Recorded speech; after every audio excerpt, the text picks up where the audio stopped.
Key West 911. Yes, hello. I just shot Okay. someone in a You just parking shot lot. someone? Okay. Why'd you shoot him? He came at me aggressively in my parking lot. His name was Garrett Hughes. He was 21 years old. He had his whole life ahead of him. He liked to laugh. He liked the ocean. He was the kind of young man who still called his mother just to check in. On the night of his death, Garrett was not robbing anyone. He was not threatening anyone. He was not carrying a weapon. He was standing in a parking lot in Key West, Florida, one of the most beautiful places in America, when a bullet ended everything. The man who fired that bullet was 57 years old. He owned property. He owned a business. He had a concealed carry permit and a loaded firearm. And when police asked him why he pulled the trigger, his answer was something no one expected. Something that would not hold up in a courtroom. Something that would not hold up under cross-examination. Something that witnesses standing just feet away would completely contradict. This is the story of a confrontation that never had to happen, a decision made in anger, a young life taken in seconds, and a trial that forced an entire community to ask one very difficult question. When does self-defense end, and when does murder begin? Key West is one of those places that exists in a permanent state of celebration. It sits at the very southern tip of Florida, a small island dangling at the end of a chain of keys surrounded by warm turquoise water on all sides. Tourists come from everywhere. They come for the sunsets at Mallory Square. They come for the fresh seafood and the cold drinks. They come for the bars on Duval Street, which never seem to close, where the music spills out onto the sidewalk and strangers become friends before midnight. On a typical evening in Key West, the air is thick and warm even after dark. The streets are busy. People are loosened up by vacation, by rum, by the feeling that being this far south, this close to the water, somehow puts normal rules on pause. Garrett Hughes was in town that night. He was 21, barely old enough to drink legally. He was at that age where everything still feels like an adventure. A Friday night in Key West with friends, music somewhere in the distance, the smell of the ocean never more than a few blocks away. Nearby, a building sat anchored in the middle of all that Key West energy. It was a commercial property.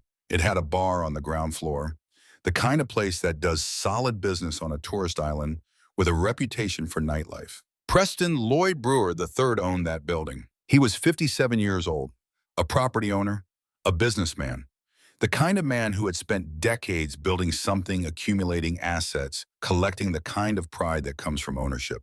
He was also armed that night. He had a concealed carry permit for the state of Florida. He had a firearm on his person, and he was keeping an eye on his property, the way some men do when they feel the world is always one incident away from disrespecting what they have built. The night was still young. The bar was still open. The streets of Key West were still loud and alive. But somewhere between the laughter and the neon lights and the warm island air, something was about to go very wrong. It started with something small. That is the most important thing to understand about what happened next. It was not a robbery. It was not a territorial dispute between rival gangs. It was not a drug deal gone wrong or a confrontation that had been building for months. It was a young man urinating in a parking lot. Public urination, the kind of thing that happens in any city, in any tourist destination, on any weekend night, when the bars are full and the lines for the bathrooms are long. The kind of thing that gets a noise complaint, maybe a fine, a stern word from a police officer. Not a death sentence. Garrett Hughes was seen urinating near the parking lot adjacent to Preston Brewer's building. It is impossible to know exactly what Brewer felt in that moment. Maybe it was genuine offense. Maybe it was the accumulated frustration of a property owner who had seen too many drunk tourists treat his space like their personal bathroom. Maybe it was something else entirely. A feeling of authority, of ownership, a belief that he had the right to confront anyone on property he considered his. Whatever the internal calculation was, Brewer made a decision. He did not call the police. He did not instruct a bartender or a staff member to handle it. He did not simply wait for the young man to finish and walk away. Preston Brewer III walked out of that building, stepped into that parking lot, and decided to personally confront Garrett Hughes himself. He was armed. He was angry. And that is the moment, that specific moment, where a 21-year-old's life entered its final minutes. Every confrontation has a point of no return. A place where the road forks and one path leads home and the other path leads to catastrophe. Brewer chose the wrong path. What happened next unfolded in seconds. Seconds. That is all it takes. That is what people never understand until they are standing in a parking lot at midnight and someone is dead on the ground. The exact chain of physical events would later become the central battlefield of the entire legal case. Preston Brewer confronted Garrett Hughes. Words were exchanged, voices were raised. The confrontation escalated rapidly the way confrontations do when one person is armed and the other is young, and the night is hot and neither is willing to back down. What the witnesses saw, and what witnesses would later testify to under oath, was a man who came out ready to fight. A man who was the aggressor from the first moment he stepped into that parking lot. What Brewer would claim, what he would tell police, what he would maintain through every stage of the investigation was that Garrett Hughes attacked him, that he was the one in danger, that he had no choice, that this was self-defense. The gun came out. One shot fired. Garrett Hughes was hit. He collapsed in the parking lot of a Key West bar at approximately midnight, bleeding from a gunshot wound that would prove fatal. He never had a weapon. He never posed the kind of threat that justifies deadly force. He was 21 years old and he was dying in a parking lot over a confrontation that never should have started. The sound of the gunshot split the Key West night in two, everything that came before it and everything that came after. Brewer was still standing. Hughes was not. And somewhere nearby, someone was already reaching for a phone. The parking lot did not stay quiet for long. People moved. Voices rose. Someone screamed. The sound of a gunshot in a densely populated tourist area on a Friday night does not go unnoticed. Emergency services were called. The response was fast. Key West is a small island. Distances are short, but so is the time window between a gunshot wound and the point of no return. Garrett Hughes was transported to the hospital. He did not survive. He was pronounced dead, 21 years old, a young man who had walked into a parking lot just minutes before alive and loud and full of whatever a 21-year-old carries with them on a Friday night in Key West. Now he was gone. Preston Brewer III did not flee the scene. That is worth noting. He stayed. He was present when police arrived, but staying and cooperating that are two different things. The Key West Police Department responded quickly. Officers secured the scene, began separating, witnesses started gathering accounts. And immediately something became clear. The versions of events they were hearing did not match. The man who fired the gun had one story. The people who had been standing in or near that parking lot, the ones who had seen everything, had another. The gap between those two stories was not small. It was not a matter of perspective or memory. It was the difference between justified self-defense and first-degree murder. In the hours that followed, investigators began pulling surveillance footage from nearby cameras. Key West is a tourist destination. There are cameras everywhere on businesses on street corners monitoring parking areas. Whatever happened in that parking lot had almost certainly been recorded. The footage would either corroborate Brewer's story or destroy it. And somewhere in the chaos of that night, as statements were being taken and the parking lot was being treated as a crime scene, Preston Brewer was about to sit down across from a homicide detective. That conversation would change everything. There is something particular about the way a person carries themselves in a police interrogation room. Homicide detectives are trained to watch for it. They watch the hands. They watch the eyes. They watch the speed of the blink, the way someone breathes between sentences, the moments when a person speaks freely, and the moments when the words come out too carefully, too constructed, too prepared. Preston Brewer sat in that room as a man who believed he had a story that would hold. He was 57 years old. He had lived more than 5 decades. He had run a business, owned property, navigated the complications of adult life. He was not an inexperienced young man who would crack under the first hard question. But homicide detectives are patient. They do not need you to confess immediately. They need you to talk. The more you talk, the more you commit to a version of events. And the more you commit, the harder it becomes to adjust when the evidence contradicts you. The detective who sat across from Brewer that night was methodical. The question started soft. Basic timeline. Where were you? What did you see? What happened when you went outside? Brewer answered. He explained the urination. He explained his decision to confront Hughes. He explained in his version how the confrontation turned physical, how Hughes came at him, how he feared for his safety, how he had no choice. The word self-defense came up quickly. It always does in these situations.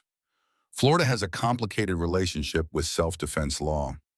The state's Stand Your Ground statute has been at the center of some of the most controversial legal debates in American history. Brewer knew the language, he used it, but the detective was not finished. The detective had witnesses. The detective had surveillance footage. The detective had a crime scene and a dead 21-year-old in a community that was watching. And somewhere in the back and forth of that interrogation room, Preston Brewer's story started to develop cracks. Brewer's core claim was consistent. He never wavered from it. He said Garrett Hughes attacked him. He said he felt his life was in danger. He said the gun was a last resort after the situation escalated beyond his control.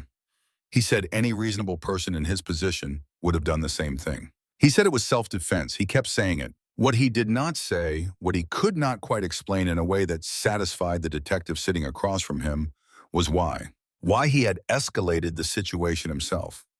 Why he had chosen to personally confront a young man over a minor public nuisance rather than simply calling police. Why someone who genuinely feared for their safety would initiate a face-to-face confrontation in a dark parking lot while carrying a firearm. There are things people reveal when they talk under pressure that they never intend to reveal. Sometimes it is the specific detail they leave out, the gap in the narrative where common sense says something should be. Sometimes it is the way they describe the other person, the words they use, whether they express any remorse, whether the absence of remorse is itself meaningful. Brewer was consistent, but consistent is not the same as credible. The detective had already heard from witnesses before entering that room. Multiple people had been in or near that parking lot. Multiple people had seen the confrontation from its beginning, not just its end. And what those witnesses described was not a frightened man defending himself from an unprovoked assault. They described someone who came out angry, someone who initiated the confrontation and controlled its pace, someone who drew a weapon before the situation justified it. Brewer did not know exactly what the witnesses had said. He knew there were witnesses. He knew they had spoken to police, but he could not unsay the things he had already said, and he could not undo the things he had already done. His version of the night was locked in now, written down, recorded, and the evidence was about to start closing in from every direction. A homicide investigation in the modern era is less about dramatic breakthroughs and more about accumulation. Evidence builds on evidence. One confirmed fact leads to the next. The case does not collapse under a single revelation. It tightens slowly and inevitably, like a knot being pulled from both ends. The Key West Police Department had several significant assets in this investigation. The first was witness testimony. Multiple independent witnesses had been present. They were consistent with each other and fundamentally inconsistent with Brewer's account. They described Brewer as the aggressor, the one who came out hot, who controlled the pace of the confrontation, who drew the weapon first without sufficient provocation. Witnesses who do not know each other and arrive at the same account independently are a powerful form of evidence. They are difficult to dismiss, difficult to discredit. The second was surveillance footage. Key West Business District is monitored extensively, particularly in the high-traffic areas around Duval Street and the surrounding blocks. Cameras mounted on commercial buildings, on ATMs, at parking lot entrances, they record constantly indifferently, without any stake in what they capture. The footage from that night showed what happened. It corroborated the witnesses. It did not corroborate Preston Brewer. The third was the forensic evidence from the scene itself, the position of the body, the trajectory of the shot, the distance between the two men when the gun was fired. Physical evidence does not argue. It does not have a version of events. It exists outside the narratives people construct after the fact. The forensic picture that emerged was consistent with a shooter who was not in the kind of immediate physical danger that justifies lethal force. Brewer was charged. The charge was not manslaughter. It was not second-degree murder. It was not a charge that implied ambiguity about what happened or uncertainty about intent. Preston Lloyd Brewer III was charged with first-degree murder. The prosecution was sending a message with that charge. They were saying, we do not believe this was a heat-of-the-moment act. We believe this was an act of deliberate, unjustified lethal violence. The message was noted. The case was going to trial, and the trial was going to force a jury to look at everything. Trials are slow. They are methodical and exhausting and procedural in ways that television dramas never quite capture. There are motions and continuances and arguments about what evidence is admissible and what the jury is allowed to hear. There are depositions and pretrial hearings and days when nothing seems to move. But eventually the jury sees everything. They heard from the witnesses who had been standing in that parking lot. They heard the accounts of what Brewer looked like before the gun came out. They heard descriptions of his demeanor, the aggression, the anger, the sense of a man who was not afraid but furious. They saw the surveillance footage. They heard from forensic experts who explained the physical evidence and what it told them about the position of the two men and the nature of the shooting. They heard Preston Brewer's account, his claim of self-defense, his insistence that he had no choice. And they weighed it all. The jury returned a verdict of guilty on the charge of first-degree murder, not manslaughter, not second-degree, first-degree. In Florida, a first-degree murder conviction carries mandatory sentencing guidelines that leave very little room for discretion. The judge in this case sentenced Preston Lloyd Brewer III to life in prison without the possibility of parole. No early release, no possibility of parole board hearings down the road, no chance of walking out of a correctional facility after serving a portion of the sentence. Life without parole. Brewer was 57 years old when he was sentenced. The arithmetic is unforgiving. He came into that courtroom as a business owner, a property owner, a man with assets and a history and a life built over more than 5 decades. He walked out of it in handcuffs on his way to spend the rest of that life in a Florida state prison for firing one bullet in a parking lot over a confrontation he chose to initiate, over something that never had to happen. Body camera footage and interrogation recordings do something that court transcripts cannot. They give you the person, not just the words. When investigators and behavioral analysts study the footage from Preston Brewer's interrogation, certain patterns emerge that speak to something deeper than the facts of the case. They speak to the internal logic that Brewer was operating under, a logic that felt entirely coherent to him, even as it was collapsing under the weight of evidence. The first pattern is what psychologists call the self-justification loop. In the interrogation, Brewer was not primarily focused on explaining what happened. He was focused on justifying what he did. These are different cognitive processes. Explaining requires you to reconstruct events as they occurred. Justifying requires you to construct a framework that makes your actions defensible. The self-justification loop is especially common in people who used force and genuinely believe they were right to use it. They are not lying in the conventional sense. They are not coldly fabricating a story from scratch. They have already told themselves a version of events in which they were the threatened party, and they have told it enough times that it has taken on the weight of memory. This is particularly dangerous in gun violence cases because it means the shooter may have very limited insight into how their own aggression escalated the situation. Brewer appeared to have very limited insight. He did not seem to grasp or did not want to grasp the significance of the choice he had made when he decided to personally confront Garrett Hughes instead of calling police. In his framing, that choice was unremarkable. It was what any property owner would do. It was reasonable. The investigator pressed on this, gently but persistently. Why not call police? Why handle it yourself? You were armed. Didn't that make the confrontation more dangerous? Not less. Brewer's answers to these questions were defensive but revealing. He spoke about his right to control his property. He used language that suggested he viewed the parking lot as an extension of his authority, a space where he had not just the right, but the obligation to enforce order personally. Criminologists who study this pattern refer to it as the proprietary aggression model. It describes the behavior of individuals, often older men with assets or status, who interpret threats to their property or their sense of territorial control as personal threats to their dignity and authority. In the proprietary aggression model, the emotional calculus is distorted. A minor violation urination in a parking lot is experienced not as a nuisance, but as a direct challenge to who you are. And the response is disproportionate because the perceived offense was never really about the parking lot. It was about something else: pride, control, the feeling that your authority has been disrespected and that disrespect must be answered. There is another pattern worth noting in the interrogation footage. It is the absence of something. In interrogations involving accidental or genuinely defensive shootings, investigators often observe a specific emotional register in the shooter, a kind of traumatized disbelief. I cannot believe this happened. I keep seeing it. I wish I could take it back. This is not performance.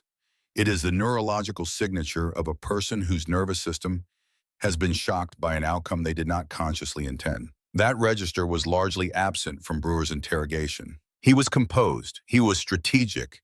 He was focused on the legal framing of his position. Those are not inherently signs of guilt. People respond to trauma differently. Composure under pressure does not equal callousness. The absence of visible distress is not evidence in itself. But behavioral analysts who review the footage note that the emotional content of Brewer's account skewed heavily toward the defense of his own actions, rather than toward any expression of grief or disorientation at the fact that a young man was dead. Garrett Hughes was 21 years old. He was dead. And in the interrogation room, Brewer spent very little time acknowledging that. The jury saw all of this, not just the words, the person. And the jury made its decision. This part is not about the trial. It is not about Preston Brewer or the legal process or the evidence or the verdict. This part is about Garrett Hughes. Because in cases like this, the victim has a tendency to disappear. They become the body in the parking lot, the reason for the investigation, the name on the charge sheet, a demographic detail, 21 years old male, Key West, Florida. They become a fact rather than a person. Garrett Hughes was not a fact. He was 21 years old, which means he was at the beginning of his adult life in the most literal sense. He had probably only recently been allowed into the bars he was visiting. He was at that age where independence is brand new and still thrilling, where you are old enough to make your own decisions, but young enough that everything still feels like possibility. He was somebody's child. He was somebody's friend. He was the person in some group of people who made everyone else laugh a little harder, or who texted to check in when you had not been around in a while, or who you could count on for something small and reliable and warm. These are the things we rarely hear about in true crime. The specific, undramatic texture of a person's life. The stuff that doesn't fit into a documentary narrative, but that is actually the most important part. Garrett Hughes went to Key West on a night that was supposed to be just another Friday. The kind of Friday you forget about a month later because nothing particularly significant happened. He encountered a man who was angry and armed. He did not have a weapon. He was not a criminal. He was not a threat. He was a 21-year-old in a parking lot, and then he was gone. The people who loved Garrett Hughes carry a specific kind of grief, the kind that comes with a particular cruelty, because his death was not inevitable. It was not an accident or an illness or the terrible lottery of genetics. It was a choice. Someone chose to walk out of a building and start a confrontation. Someone chose to escalate. Someone chose to pull out a gun. Someone made every decision in that chain of decisions that ended with Garrett Hughes dying in a hospital in Key West. That knowledge that it could have been prevented, that it was prevented until the moment someone decided not to prevent it, that is what follows the people who loved him. There is no way to wrap grief like that in something clean or hopeful. There is only the absence, the permanent, unchanged, non-negotiable absence of a 21-year-old who should still be here. His name was Garrett Hughes, and he deserved better. He deserved to make it home. Every case like this carries a lesson, usually more than one. Some lessons are specific to the law. Some are specific to culture. Some are specific to the particular alchemy of circumstances that produced a given tragedy. The Brewer case carries several lessons that are worth sitting with. The first is about the relationship between firearms and conflict escalation. Florida has one of the most permissive concealed carry environments in the United States. The right to carry a loaded firearm in public on your person is exercised by hundreds of thousands of Floridians every day. The vast majority of those people never fire their weapon. The vast majority of licensed carriers are responsible individuals who understand that a firearm is a tool of last resort and should remain holstered through every interaction that does not rise to the level of an imminent lethal threat. But the existence of a firearm changes the emotional architecture of any confrontation it enters. Preston Brewer did not decide to confront Garrett Hughes and then pick up a gun on the way out. He was already armed when he made the decision to step outside. The gun was already part of his self-concept in that moment, part of his authority, part of the reason he felt he had the right and the capability to personally manage the situation rather than calling the police. Research on gun violence consistently shows that the presence of a firearm in a confrontational encounter dramatically increases the probability of a fatal outcome.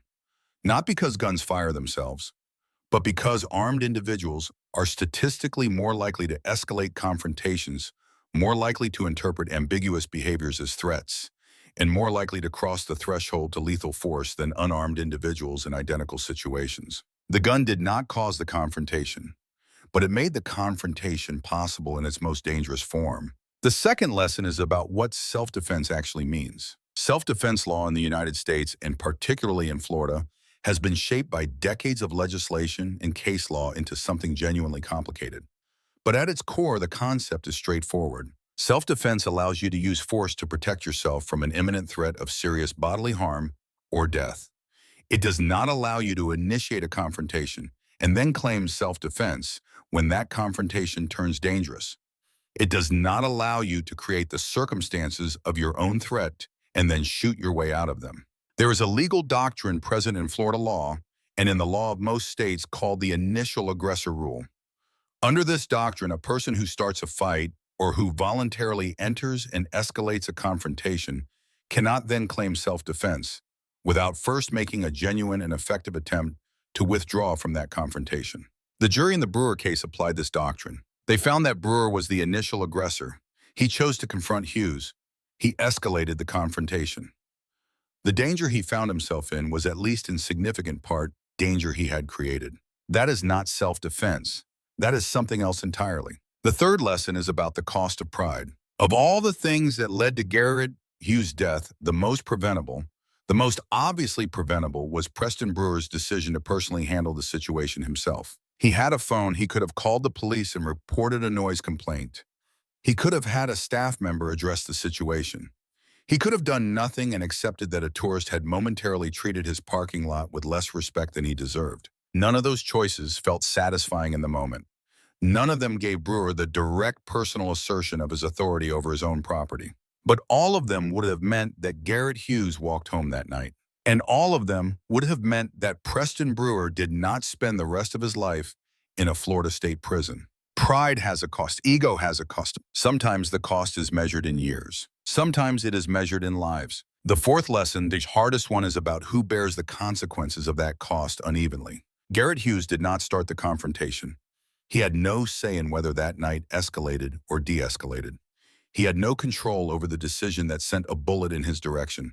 He was acted upon not acting. And yet he is the one who did not come home. The 21-year-old in the parking lot, the one without a weapon, without any prior history of serious violence, without any conceivable justification for being shot, he is the one who paid with everything. The person who initiated the confrontation, who controlled its pace, who drew the weapon, he is the one still breathing, still able to receive visits, still able to wake up in the morning. That asymmetry is not justice.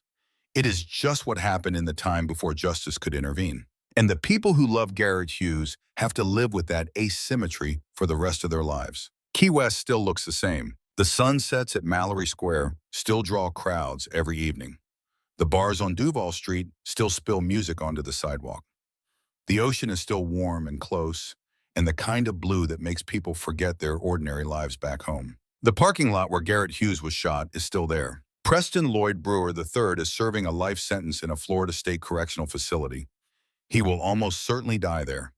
He was 57 years old when he was sentenced. The mathematics of a life sentence are simple and final. His building is still there.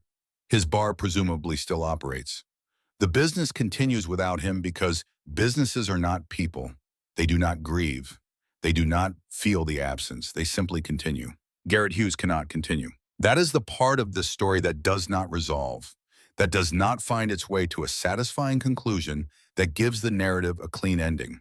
There is no ending that brings him back. There is a verdict. There is a sentence. There is a man behind bars who will spend decades answering for what he did.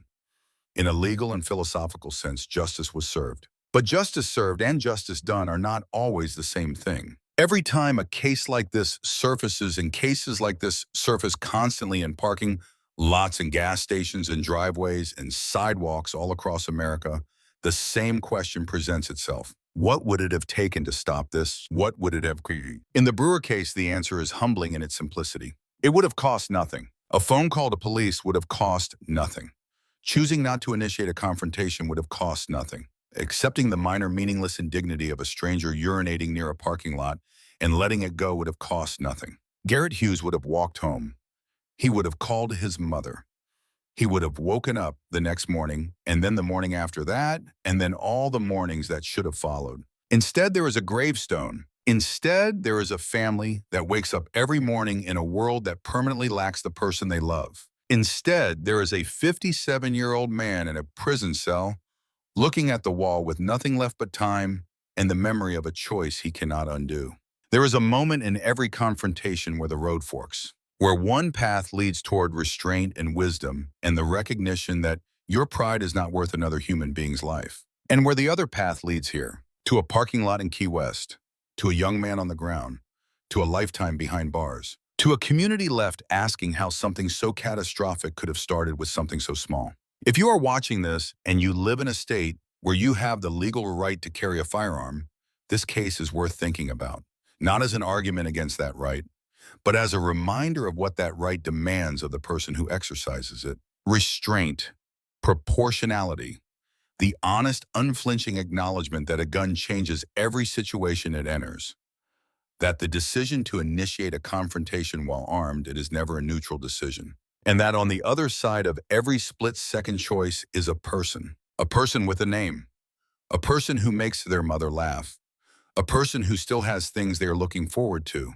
Garrett Hughes had things he was looking forward to. He never got to them. His name was Garrett Hughes. He was 21 years old. He deserved to grow old. And he deserved to be remembered as exactly what he was. Not a victim, not a cautionary tale, not a statistic, but a person. A full, complicated, irreplaceable human being who was taken from the people who loved him on a Friday night in a parking lot in Key West, Florida, for nothing.